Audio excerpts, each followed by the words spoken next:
Had an 8-ball of meth in my shoe that night, which is it's a pretty good amount of drugs. Sorry, I don't drug lingo.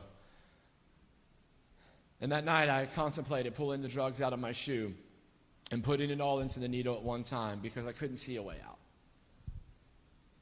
I thought, God, if there's no way out of this, I might as well just end it here.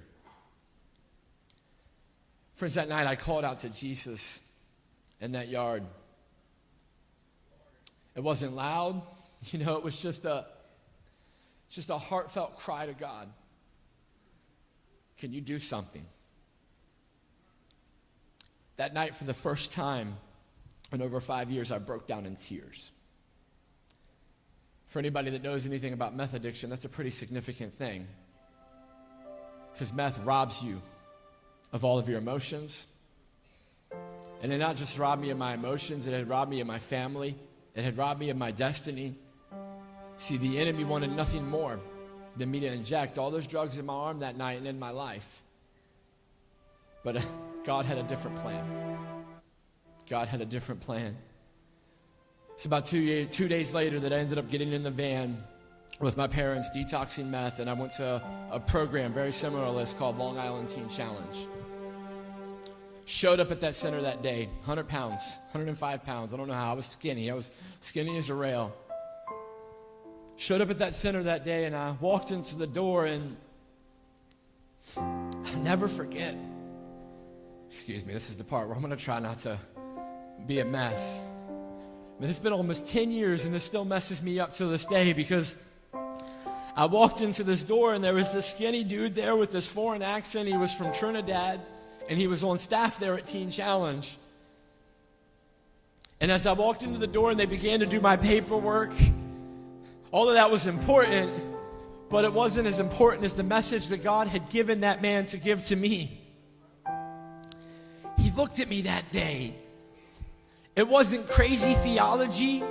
He didn't download a 3-point sermon to me while I'm sitting at the table. He looked at me right into my eyes and he said just a few words, and I'll never forget them. Justin, God has a plan for your life. Like, what? I'm like, do you see this? Do you see the bruises up and down my arm? Do you see the broken condition of my family? Do you know that just a few days ago I was trying to end my life?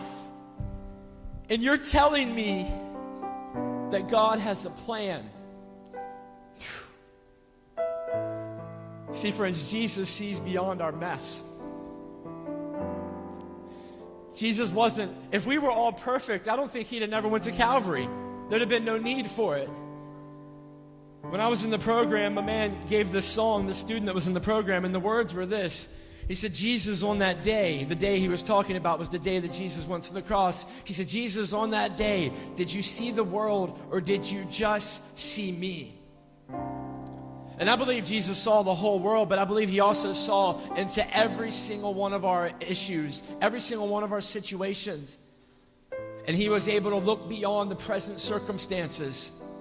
He was able to look beyond the chains of addiction, the bondages that held us, the broken down, destroyed conditions of our family. He was able to look beyond a 105-year-old Virginia boy that was dealing with a crystal meth addiction. He was able to look beyond all of that and say, you know what, Justin? I have a plan for you. Yeah.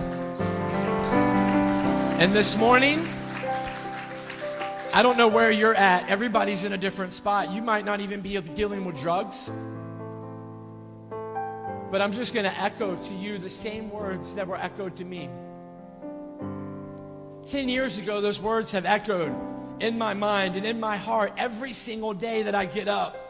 We've been privileged because God used that man to speak into my life and speak faith into my life. I got privileged to go back to Virginia, and my dad and I started this program alongside of each other because somebody saw beyond my mess. Jesus saw beyond my mess. He said, I have a plan for you.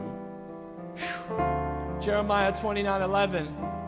I know the plans I have for you. Plans to prosper you, not to harm you. And to give you hope, and to give you a future. At this point, I'm going to invite Pastor Andy to come.